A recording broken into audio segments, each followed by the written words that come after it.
There's not a gully finger on this earth, explained the man girl, holding him in her embrace. And I would love so dearly. And what cheers up what leaves us. The greater, more one, the dear father. Never let them say I'm blind again. There's not a furrow in his face. There's not a hair upon his head. There shall be forgotten my praise and thanks to heaven. I don't want to articulate. My Betha. And in my blindness, I believed him, said the girl, caressing him with tears of exquisite affection. To be so different, and having him beside me day by day, so mindful of me always. I never dreamed of this.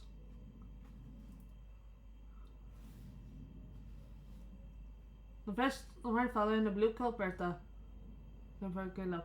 He's gone. Nothing is gone, she answered. Dearest father, no. Everything is here in you. The father I loved so well. The father I never loved enough. I never knew. The benefactor whom I can't reference and love, because he had such sympathy for me. All are here in you. Nothing is dead to me. The soul of all that was most dear to me is here. Here with the warm face and the grey hair. And I am not blind, father, any longer.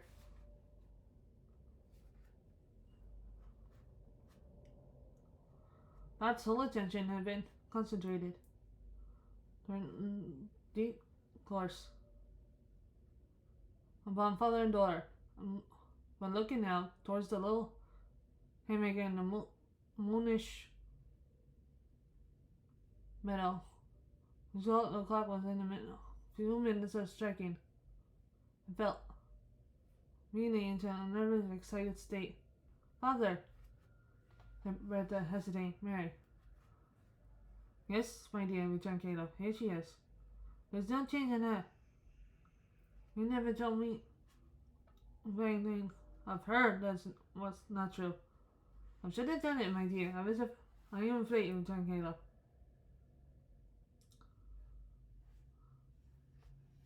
But what that made her better than she was.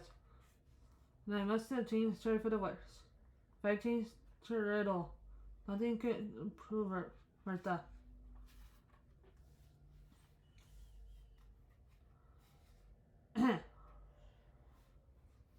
Confident as the blind girl had been when she asked the question, her delight and pride in the reply and remembrance of that, were charming to behold.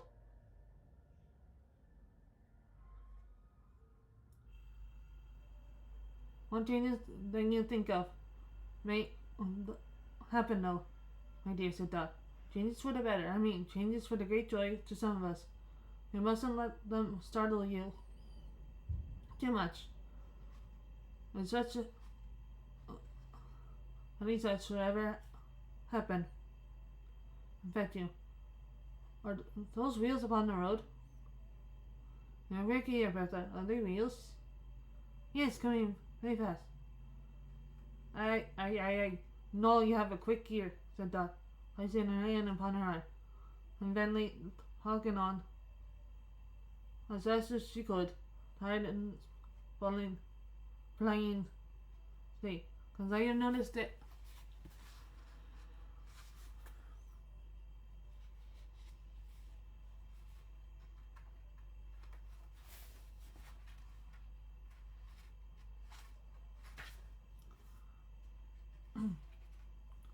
Often,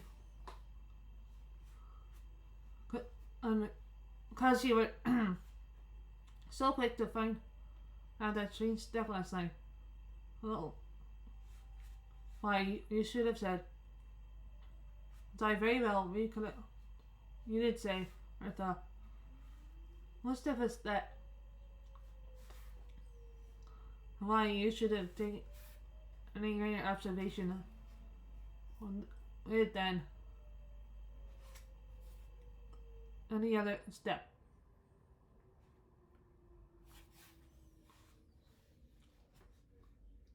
I don't know.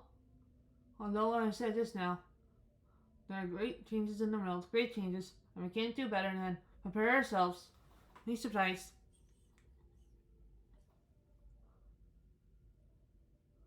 And hardly anything. Caleb wondered what this meant, preceding that she spoke to him no less than to his daughter.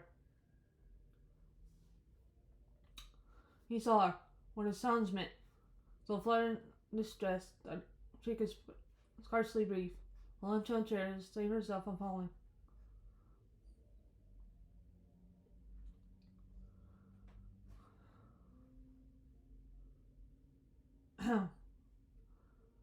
The Yavios indeed, she panted. Coming near, nearer, very close. Now you hear them tapping at the garden gate, and now you hear a step outside the door. Now you say, step, Bertha. Say not, and now. Oh boy!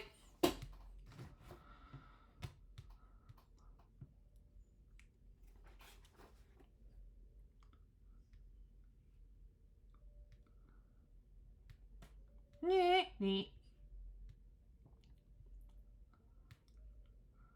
One sec, guys. I'm checking my phone.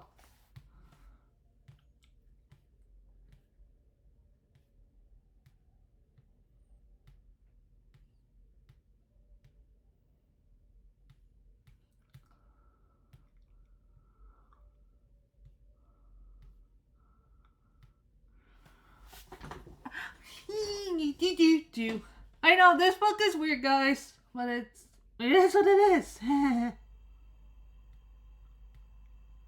Ding dong, melody on high.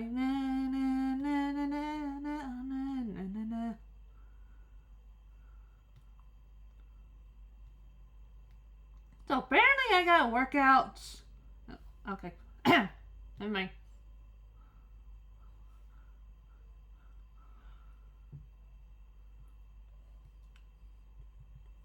Okay.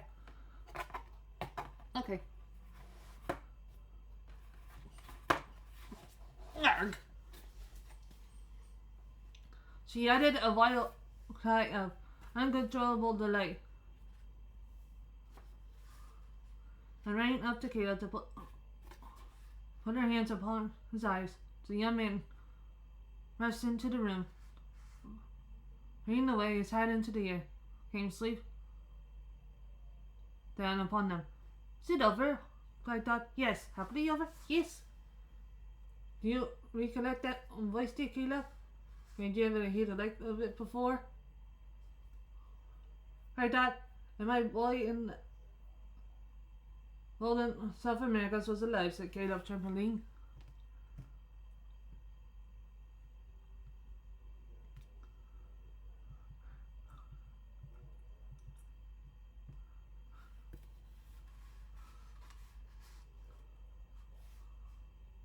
He's alive, shrieked Dot. And a minute from his eyes and come down this say. Look at him. See where he stands before you, healthy and strong. Yonder your son. No dear living loving brother, Betha. All honor to the low creature for your transports.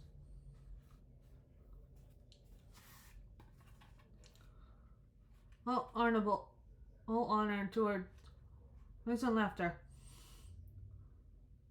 When the three were locked one another's arms.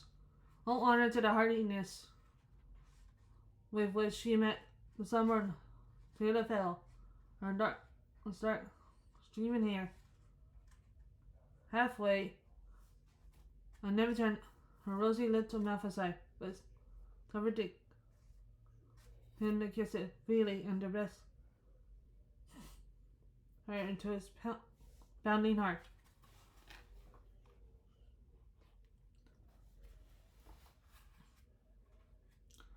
and others at a cuckoo too. Why not? But burst in let on trapdoor in the moonless palace like a housebreaker and hit caffeine 12 times and Zemmel company as he got drunk for joy. The cater, the carrier answering, started back. As well as he might, find himself in such good company. Look, John, said Caleb, exultantly. Look here, my own boy from the golden South Americas. My own son. Him that you've fitted out and sent away on yourself. Him that you were such a friend to. I carry your hands to seize him by the hand. Recalling so Major in his face, making a remembrance. And the fan in the cart said, Edward, was that you? Now tell him all. Cried that. Tell him all, Edward, and don't spare me for nothing. Shall make me spare myself in his eyes there again. I was the man, said Edward.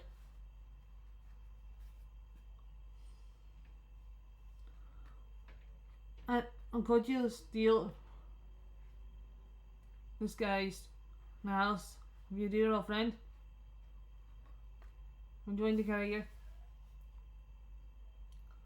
There was a nice boy once. How many years is it, Caleb, that we heard he was dead? And improved. He thought. I would never have done that.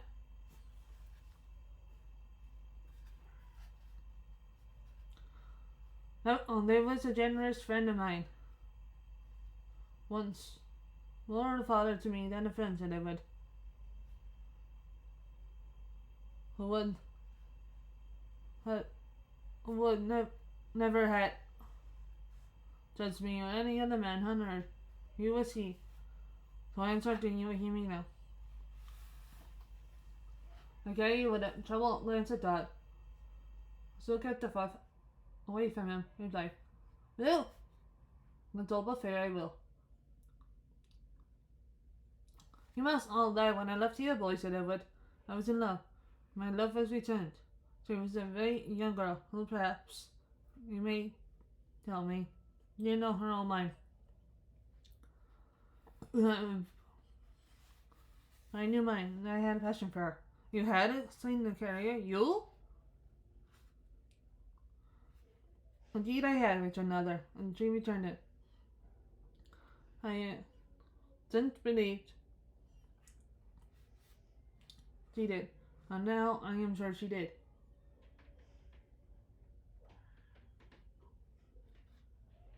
Heaven help me, said the carrier. This is worse than all.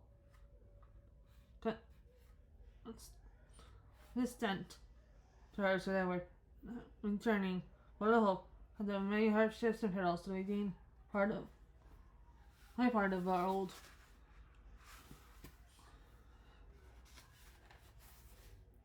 contract. I heard 20 miles away that she was false to me.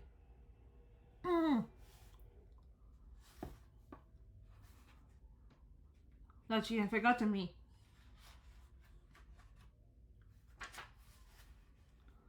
And bestowed myself on another, and a richer man. I had no mind to reproach her, but I wished to see her. And proof beyond dispute that this was true. I hoped she might have been forced into it. Against her own desire and recollection would be a small conflict. Would be some, I thought. And on I came. Then I might have to know your truth. Sir, pity for myself and judging for myself without obstruction on the one hand, and presenting my own influence, if I had any before her, Another. Adjust myself. Unlike myself. You know how. I'm waiting on the road. You know where. You had no suspicion of me. Neither had she waiting to die. So I whispered in here that I was sorry. And she so nearly betrayed me.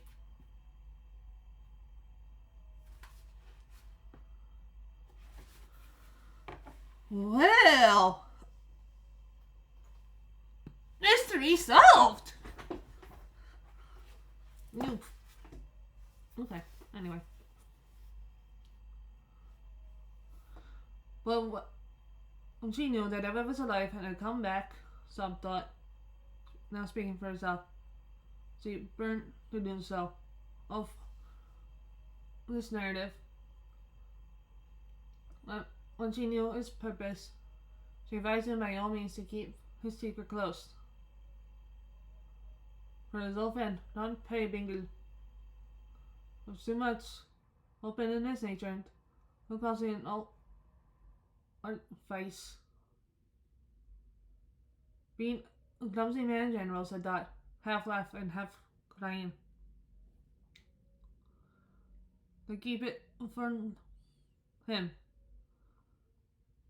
But when she, that's me, John, sobbed the little woman, told them all, as Leslie are, as we are related to be dead, how she had been at last been over persuaded by her mother into a match for the silly dear old things called panties when she, and that's me again, John, told them they would not get married, though close upon it.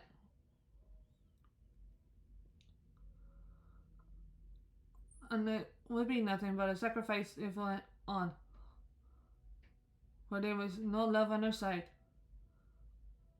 And when he went nearly mad with joy to hear it, and she, that's me again, said she would go between them. She often done before in old times, John, and would sound his sweetheart to be sure. That when she, me again, John, said, and what was right, and it was right, John. And they were but together, John, and they were married, John, an hour ago. And he's the bride.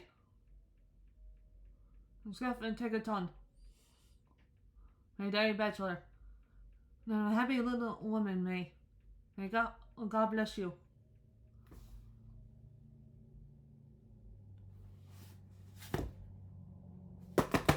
Yeah! She was undescribable little woman. That be anything to the purpose. And never so completely desirable in present transports. They would never congratulations so embarrassing and delicious. That she so though she lavished on herself on the bride. Amid the some emotions in his breast, down the scary and stood confounded. Flying now towards her, Dot stretched out her hand to stop him, and she as before.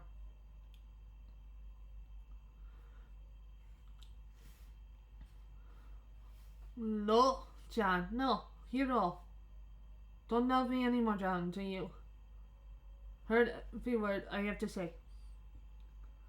I didn't think it any harm. Oh. Till late and came. I sat down beside you on the little stool last night.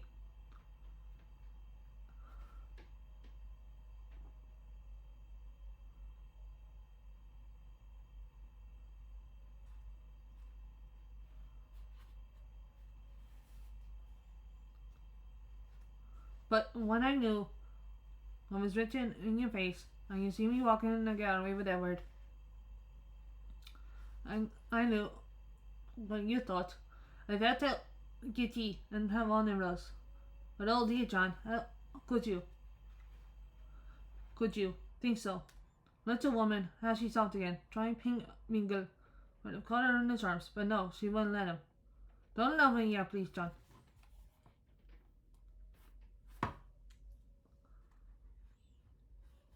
Not for a long time yet. When I was standing that on this tenant Spanish dear was because I remembered me and Edward, such young lovers. I knew her heart was far away from Tecaton. You believe me? Leave that now, though. She nodded. John was going to make another rush at this appeal, but she stopped him again. No, keep there, please, John. I laugh at you, sometimes do, John, and call you clumsy and you're a goose. And things I saw it's because I love you, John, so well.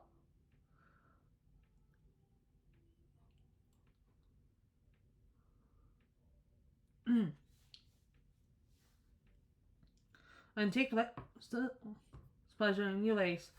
And want to you altered and least expect to have me the king tomorrow. Horror! Said Caleb, an unusual figure, my opinion.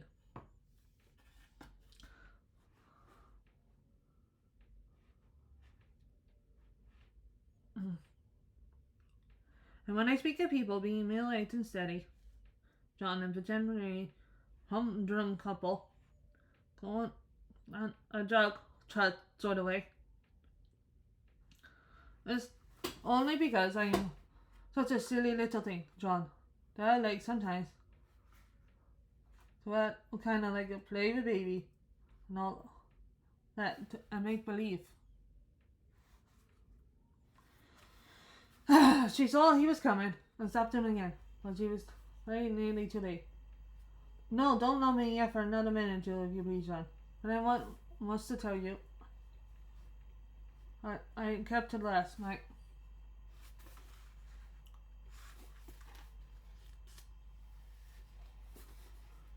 Dear,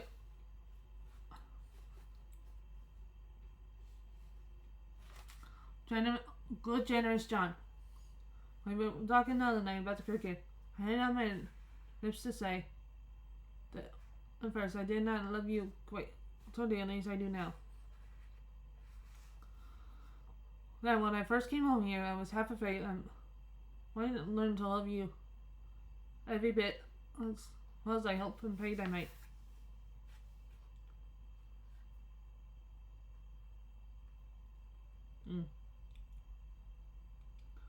Being so very young. John, but dear John, every day, an hour, I loved you more and more. And if I could love you more than I do, in noble words, I've heard you say this morning would have made me. But I can't. On the reflection I had, it was a great deal, John, that I gave you, and you both deserved. Long, long ago. I have no more left to give. Now, my dear husband, take me to your heart again. That's my home, John. And never, never think of sending me to any other.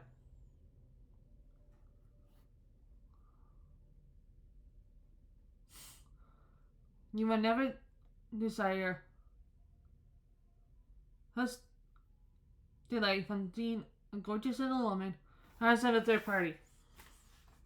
As you would have felt if you seen that run into the carrier's embrace.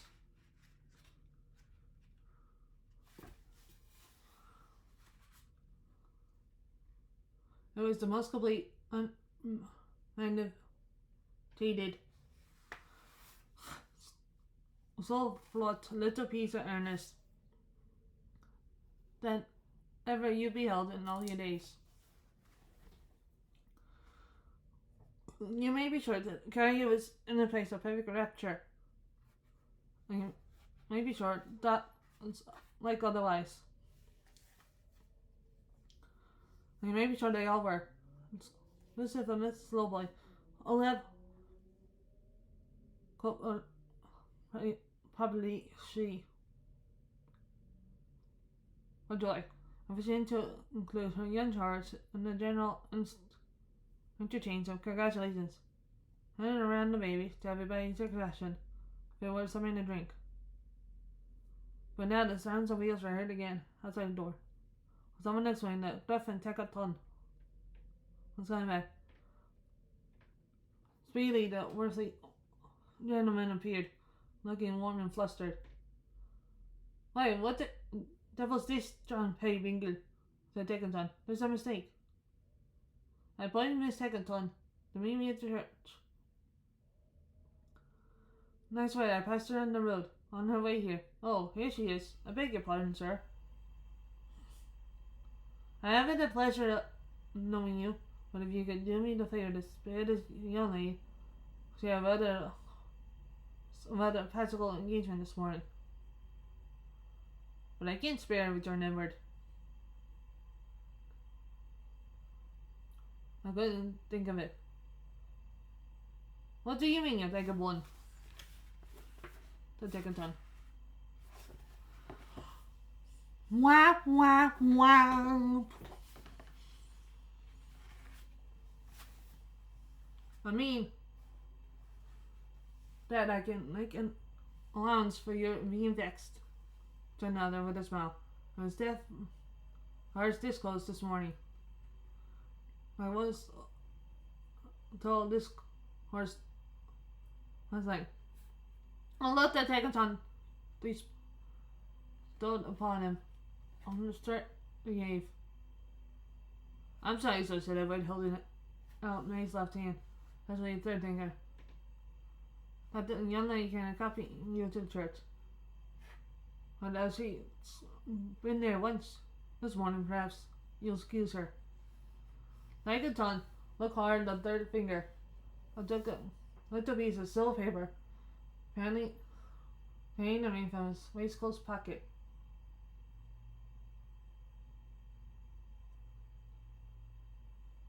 Miss Slowboy, said Dickinson, you have the kindness. Roll on the fire, thank ye. It was a recent engagement, and quite old engagement, that has prevented my wife from keeping my appointment with you. I use it. Edward. Mr. Dickinson will do me the justice to the knowledge that I revealed it to him faithfully.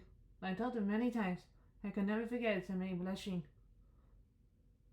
Oh, certainly, said Dickinson. Oh, to be sure. Oh, it's all right. It's quite correct. As ever plumber, I prefer. As the name returned to Belangru. Nah, I shouldn't have known you, sir, said Dickinson. Scornfully, his face narrowing, making a little low bow. I give you joy, sir. Thank ye.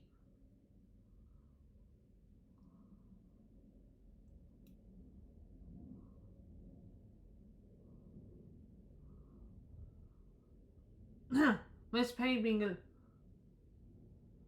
said Dickinson, turning where she stood with her husband. I'm sorry. You had not done me a very great kindness, but upon my life, I'm sorry. You are better than I thought you. John Peybingle, I'm sorry. You understand me. That's enough. It's quite correct, ladies and gentlemen. Oh, I'm very satisfactory. Good morning. With these words, he carried it off, and carried himself off too. And he stopped in the door to take the flowers and favors from his horse's head. When they kicked that animal once in the ribs, and leaned over for him, there was a screw loose in his arrangements.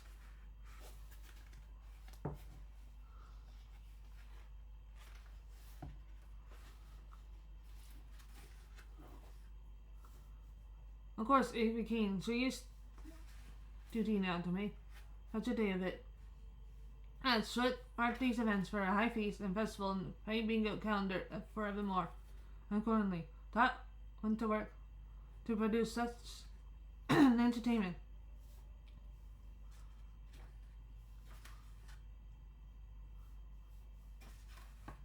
And should reflect with undying honor on the house, honor and everyone concerned it.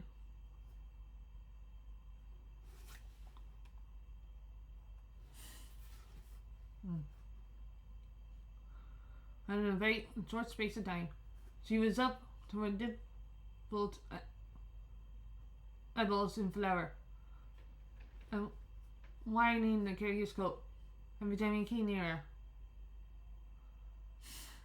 by stopping him to give him a kiss. That dear fellow washed the greens and peeled the turnips. Are turnips any good?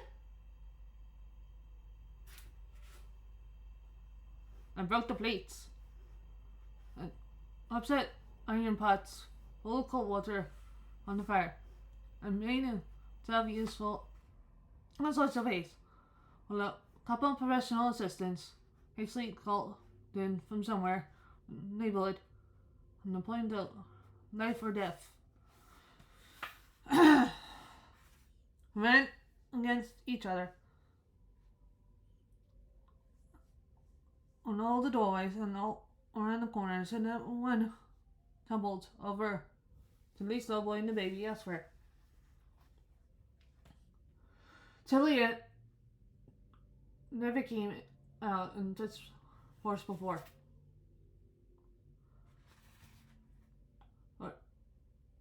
Or cruelty was a theme of general admiration. She was a stumbling block in the passage.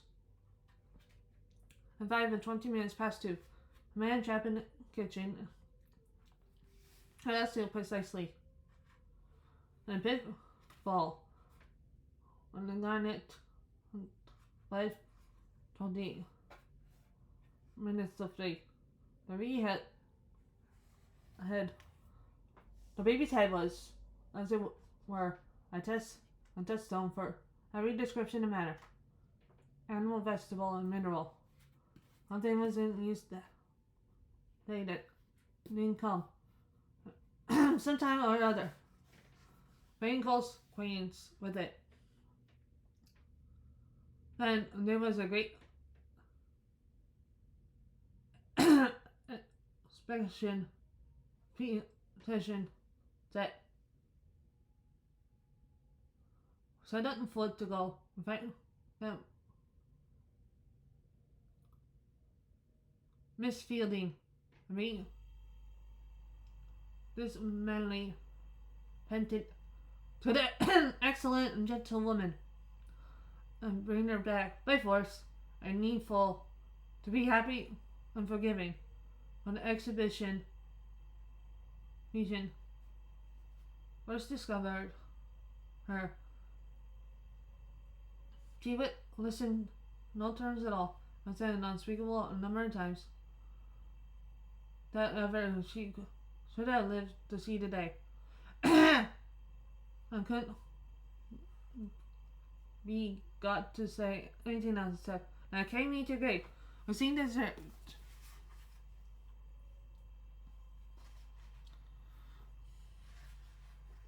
On account of her not being dead or anything like at all like it. After a time, she lapsed into a state of baffled continence.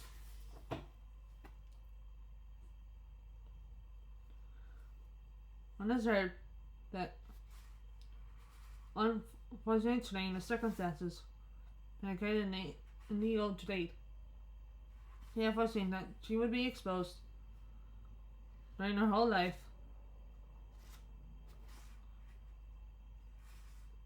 to reaches an insult continually on as she was Scott when it was the case. And made they when trouble was about her. Well, what was she? Oh dear, ain't nobody. But we'll forget that such a being lived, and would take their course in life without her. From the bitterly sarcastic mood, they passed into an angry one, when she gave vent to a remarkable compression.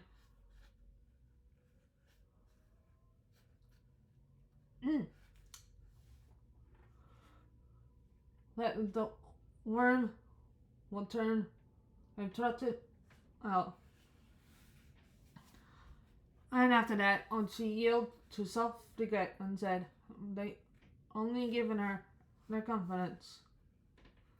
What she not have had in her power to suggest. Taking advantage of this crisis in her feelings, like exhibition embraced her, and she very soon had her gloves on, and was on her way to pay unpaid fingers and stayed on principal dinner and tea. A paper parcel at her side contained a cup of tea. Almost as tall and quite as stiff as my trick. Then that's father and mother to come. Another little chesty. And they were behind their time. I'm always entertained. And there was much looking out for them down the road. Miss Fielding would always look in the wrong, mortally impossible direction. And being a place they full of hope, she might take the liberty of looking where she pleased.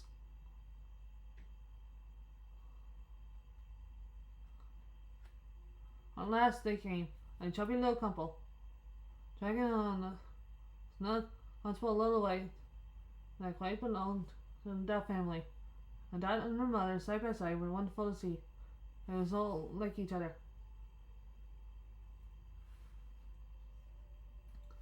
Then Dot's mother had to renew acquaintance with May's mother. May's mother always said her gentility, and Dot's mother never saw anything but her active little feet. And old Dot to call Dot's father. I forgot it wasn't his name, her name, but never mind. Took liberties and shook hands at first sight. And seeing nothing her cap was so much starch and mustn't, and didn't defer himself at all to legal trade.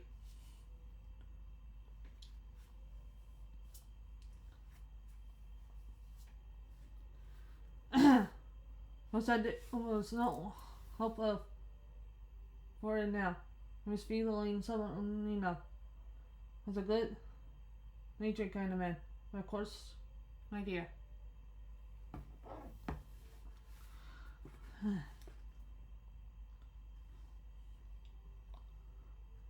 I wouldn't have missed that doing the honors in a win again.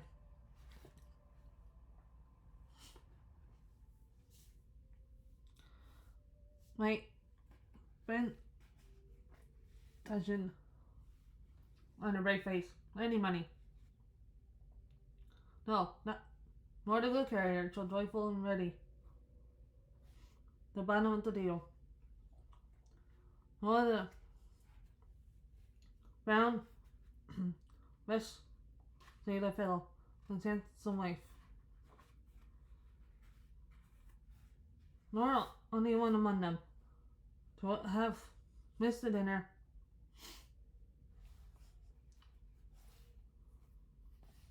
Would it have been to miss Mrs. Adele in the spot? The meal, ma'am, eat.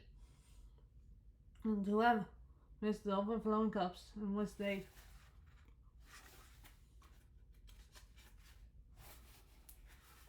drank the wine day would have been the greatest missed of all. After dinner, Caleb stained the sun with the sparkling bowl.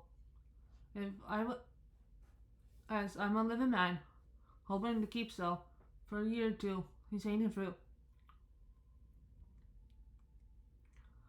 And by the by,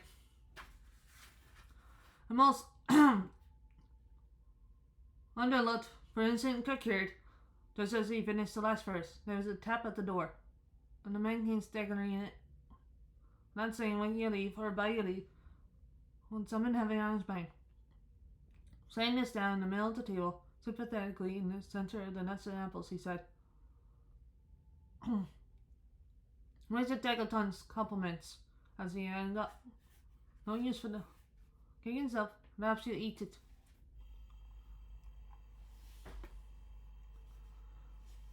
And with those words, he walked off. And with some surprise among the company, can you imagine Mrs. Fielding? Yeah, but find this tremendous suggested that the cake was poisoned and related a narrative of the cake. Which,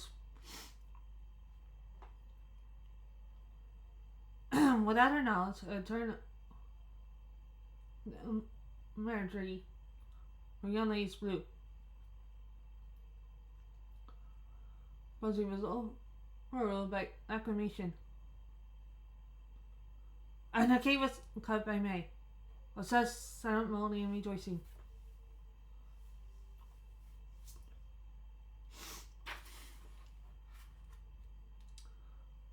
I don't think anyone had tasted it. When Nim came in, I'd tap at the door to see me and appeared again. I've been under his arm. I've round paper puzzle. Richard Decadon's compliments, and he sent a few toys for the baby. They ain't ugly. After the delivery of which instructions, he retired again. Hope I would have experienced great difficulty in finding words for an accomplishment.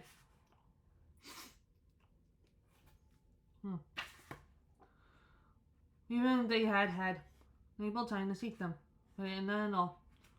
The messenger scarcely shut the door behind him. And again, none to have taken on himself, walked in. Mrs. Pay Bingle, said the joint merchant, hat in hand. I'm sorry. I'm more sorry than I was this morning. I have had time to think of it, John Pay Bingle. I'm sad about this position, but I can't help being sweetened, more or less, by coming face to face with such a man as you, Caleb. This unconscious little nurse gave me a broken hint last night, which I found the thread. I don't think, unless I get like that bound you and your door to me. And what a miserable idiot it was. And I took her for one. What? Vince, one and all. My house is very lonely tonight. I have not so much as a cricket in my earth. I scared them all away. Be gracious to me and let me join this happy party.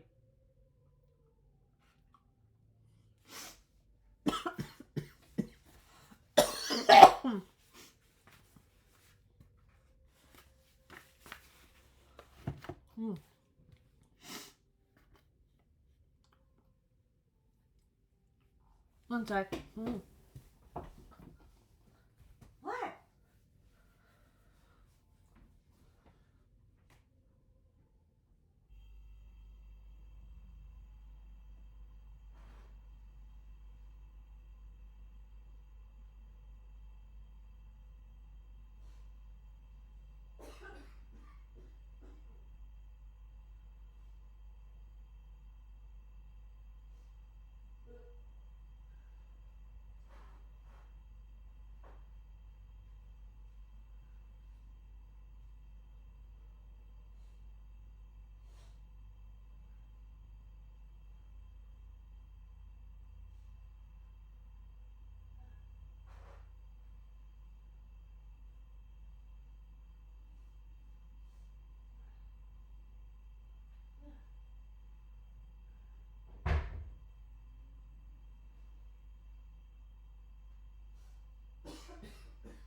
It's okay, Denise.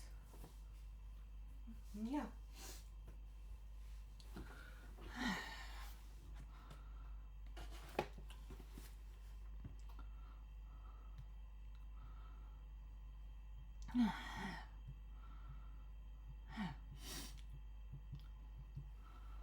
Excuse me.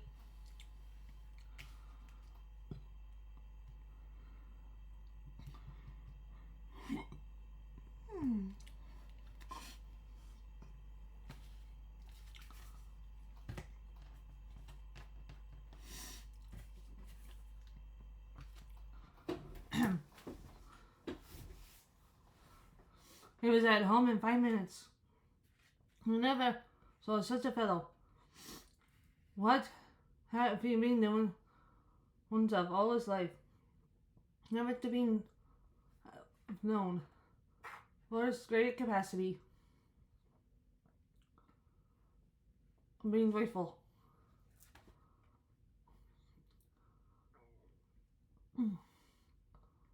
Or what had the face been doing with them that affected such a change? John, you won't send me home this evening, will you? Whispered Dad. Yeah, very near. Been very near it though.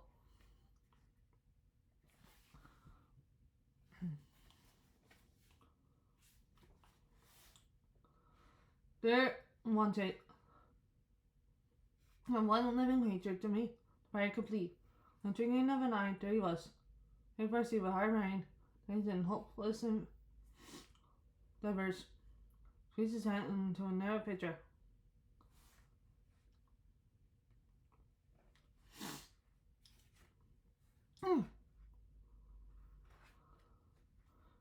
He got with the cart, to which Journey's hand was disgusted with the absence of his master.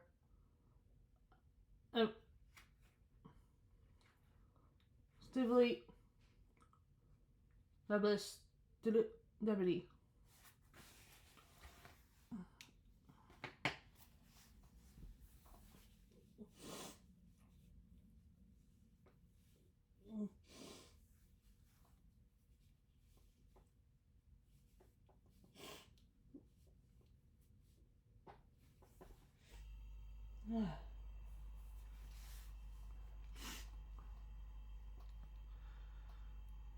Okay, we're almost done, guys.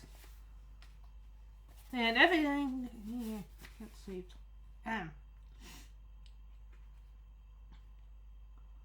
After neglecting disabled for some little time, finally tempting to take the old horse to just act of returning of his own account. He walked into the trap room and sat down for the fire. Suddenly yielding to the conviction that the deputy was a humbug, must be abandoned, and he got up again, turned tail, and gone home. There was a dance in the evening. They wished general mention of that recreation. I should have left it alone.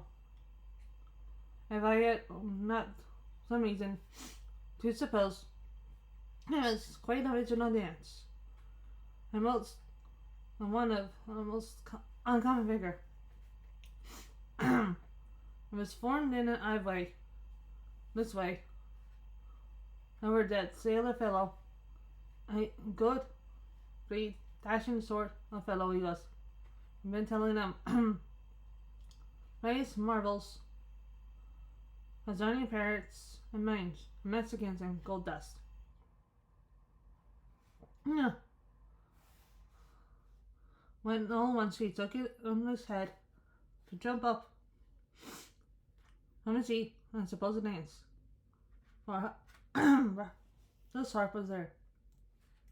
Yes, that's hand on it. You could only hear that sly little piece of affection when she told that her dancing days were over. I think because the carrier was smoking his pipe. But he'd like to sing beside him best. Miss Feeling had no choice, of course, but to say, no. Her dancing dates were over. After that, and everybody said this to you. Except for me, he was ready. So me never got up. Made Grace applause to dance alone. And Bertha plays Olivia's tune. Well, if you believe me, They had not been dancing in 5 minutes when suddenly the carrier flings his pipe away, takes Dad on the waist, dashes out into the room, starts off with her toe and heel, and wonderfully, like a ton. No sooner sees this, and begins across the mist feeling, takes her around the waist and follows suit. Old Dad no sooner sees this than up he is, still alive, whisks himself. Mrs. Dad in the middle of the dance, on the foremost there, head up, no sooner sees this, and clutches Tilly's little boy by both hands and goes off at the score. Miss Lovely, firm in the belief that driving to Lee in among the other couples, and affecting any number of conclusions with them is your only principle of footing it. Hark! How the cricket joins the music with its chirp, chirp, chirp, and how the kettle hums.